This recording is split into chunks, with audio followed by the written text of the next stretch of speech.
Forcing the mentally ill off the streets and into treatment. Tonight, New York City's mayor says it has to be done to stop crime and a humanitarian crisis. Well, Governor Newsom signed similar legislation in California 2 months ago. But is it even legal? KCAL9 political reporter Tom Waite is here now with details. Hey, good evening to you, Jeff and Susie. Our legal analyst says forced treatment can be legal, but it all depends on how it's done. Advocates say programs like this are necessary to help those who cannot help themselves, but there are also concerns about stripping away people's rights.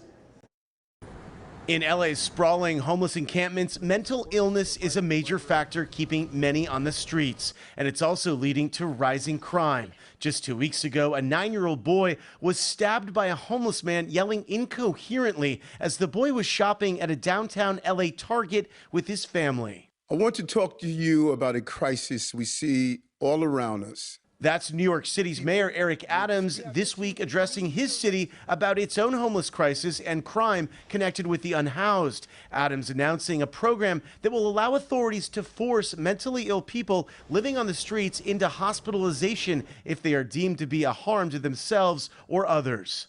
If severe mental illness is causing someone to be unsheltered and a danger to themselves, we have a moral obligation to help them get the treatment and care they need. New York's new initiative is drawing comparisons to Governor Gavin Newsom's program known as Care Courts. Newsom signed the law back in September that allows authorities to force mentally ill, unhoused people into treatment. I understand all sides of it, and I know it's complex. Veronica Lewis is a director with HOPIX, an organization that provides an array of services to the unhoused. Lewis says there are pros and cons to forcing people into treatment. Some of the things I heard from my outreach team and other folks is like, we've literally seen people die. We tried everything we could to get them indoors because they're not appropriate to be outside because of their illness, and we couldn't. But Lewis points out there's another side to the issue of forced care. Quite frankly, minority families or families without a lot of resources that are low income usually get the worst end of the stick in terms of having to really jump through hoops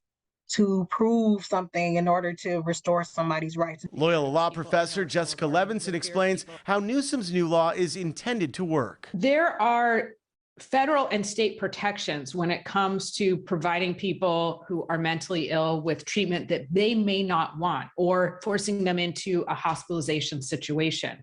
So there are protections in place. People are required to have due process under the law, but all of this depends on the right training and the right enforcement.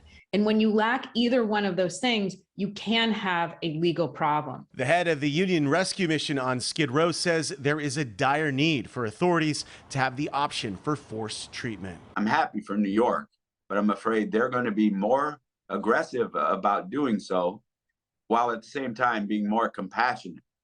And, you know, it's not compassionate to leave somebody devastated by either addiction or mental illness on the streets to fend for themselves, to die. Incoming LA Mayor Congresswoman Karen Bass says she is in favor of Care Courts, but says how the program is implemented is key. Live in the newsroom, I'm Tom Waite. Susie, back to you.